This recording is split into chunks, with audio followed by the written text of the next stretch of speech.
Je reste résolument optimiste pour l'UPM, même si les temps sont un peu difficiles.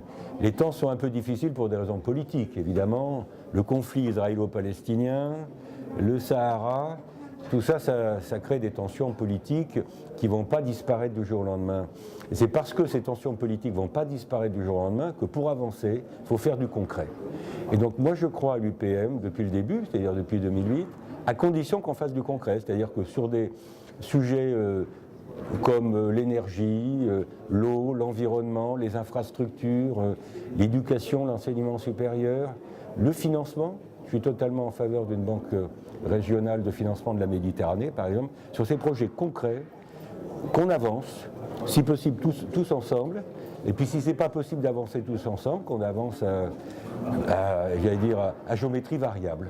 Mais l'important c'est d'avancer parce que l'annulation au dernier moment du sommet de Barcelone du 21 novembre, évidemment, n'était pas une bonne nouvelle.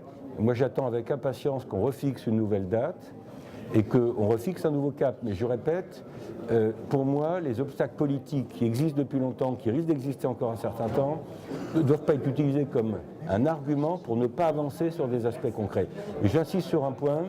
Il y a 10-15 ans, j'étais plutôt contre l'idée d'une banque régionale de financement de la Méditerranée parce que je trouvais que c'était ajouter un nouveau guichet à des guichets qui existaient. Aujourd'hui, je suis pour. À la fois, ça serait pour moi un symbole important de notre volonté politique d'aller de l'avant et ça permettrait de rassembler des financements qui sont un peu trop dispersés à mon avis.